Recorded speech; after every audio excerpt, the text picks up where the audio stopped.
Garden harvest morning started out nice and early with trying to get some breakfast going for my man before we went out to work.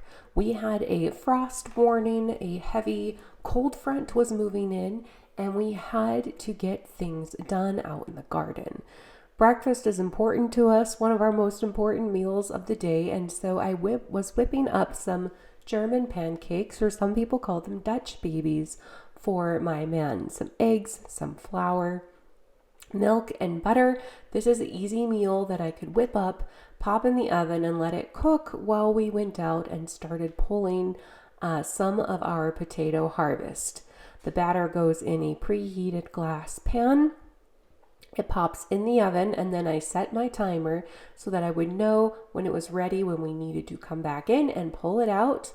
Quick wash up of dishes, and then it was time to head out to the gardens.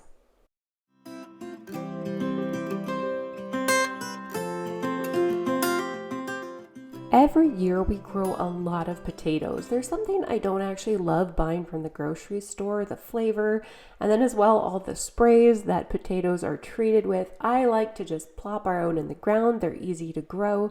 And so that is what we did on this morning. Baby girl was popped in the stroller. We gave her her favorite, which is a carrot, and then we went to work side by side. We find when it comes to harvesting that it works really well if one person digs and the other person gathers the potatoes as the other person turns the soil. So that's what we generally do. And this year, the straw on top actually disintegrated. We were actually using rotten hay. And so a lot of our potatoes actually have issues with green spots this year because they weren't covered well enough. But my man and I worked. We got up 3 beds, and then he went in to eat. And I stayed out and dug up the 4th bed, and we tried to tackle the ones that were very exposed, so that if a light frost came, we could at least get those ones, and the ones further in the ground would be safe. I had a splitting headache all day that day, but the weather waits for no one. So after my man went to work, I popped in and got myself cream of buckwheat. Baby girl's happy playing on the floor.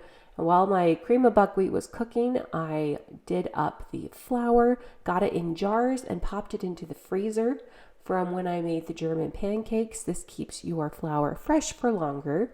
And then it was time for me to eat, to sit down, drink some tea, do some morning devotions is something I've been trying to do. Often tea is the thing that helps me calm down and relax in the busy seasons so that I can focus, even if it's just for 5-10 minutes. It is worth it. Time to read my Bible, pray a bit, and then we get on with our day. Dishwasher was full, needed to be washed, so we loaded that up. And one of the things I'm really big on in my kitchen is, especially in busy seasons, is I like to keep my counters clear. As you can see, I don't worry about the floor. Baby girl just messes it up right away again anyway. But if I have clean countertops, I can tackle anything. I can take on anything. And so I worked to make sure that was done this morning. And then I needed to go revive the fire. We have wood heat here in our home. And so the wood stove had run low in the bustle and hustle of the morning. So baby girl and I built it back up. She loves seeing the flames, so we sat and watched it for a moment. And then we had a rest time together, some quietness while the stove reheated our home back up. And it was a good, much needed break on my part especially. After baby girl got up from her nap, we tackled some inside chores, and I was tempted to go back out and harvest, but it was so cold, and my man told me, don't worry about it. You're not feeling well. Just look after things inside. So her favorite thing is emptying the dishwasher with me. I needed to make some apple cider vinegar. We had apples sitting in the back that were turning and going bad in the cold room, and so I got out my 5-gallon crock, and in the afternoon, I did up a huge batch. This is something I love to do every year. Last year, I actually had baby girl at this time, so I just, new mom, birth, all that stuff. I did not have opportunity to do this. This year, I really wanted to load up my kitchen with my own apple cider vinegar. So the way it works is you chop up your fruit, halved or quartered, you throw it in a crock, and then you want to cover it with water. And you're essentially going to make your own homemade apple juice this way. So it's called a water infusion.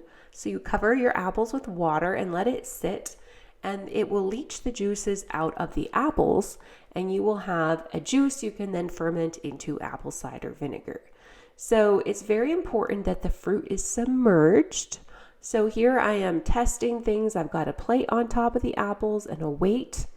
And partway through this, I realize the crock is too full of apples. I can't get the weights under, and the crock is too full to move. I would have splashed and spilled stuff everywhere.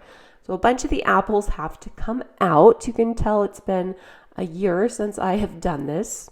Things you only do once a year, it's easy to forget the little steps in the process.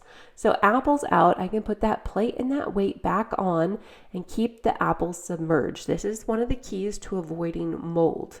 Now the other key is you don't want floaties on the surface of your water because those will also mold. So apple peels, apple bits, seeds, anything. Here I have a large sort of slotted spoon I'm lifting the big chunks out with, and then I actually go in with a fine sieve and I will just completely clear the surface so we don't have any issues with mold. This crock is really, really heavy. If you have a problem with lifting heavy things, I would actually recommend putting it stationary somewhere and then bringing the apples and the water and the weights to it so that you don't have to move it, because it is super heavy in a 5-gallon crock. I tend to be a sturdier sort of girl, so I can move it, but that's just a tip if weight is an issue for you, if lifting heavy things is a problem. The last thing you want to do is cover the mouth of the crock with a breathable cloth cover. Here I'm taking great pains to tie it down tightly so fruit flies can't get in, because that will be a real problem if they do. And this is going to sit for about a week to 1 to 2 weeks. And then I will strain out the apples and leave the juice to ferment. This is going to be our last, what I call garden supper of the year. So veggies straight from the garden. I like to pull them. And one of our favorite meals is to do potatoes and beets and carrots, maybe some onions. And we put them in a steamer and cook them for supper. And that is our meal. It's a vegetarian meal, but it's so good. If you've ever had like creamy texture, homegrown potatoes, homegrown, delicious, rich beets, and then the flavor of carrots. It is so yummy.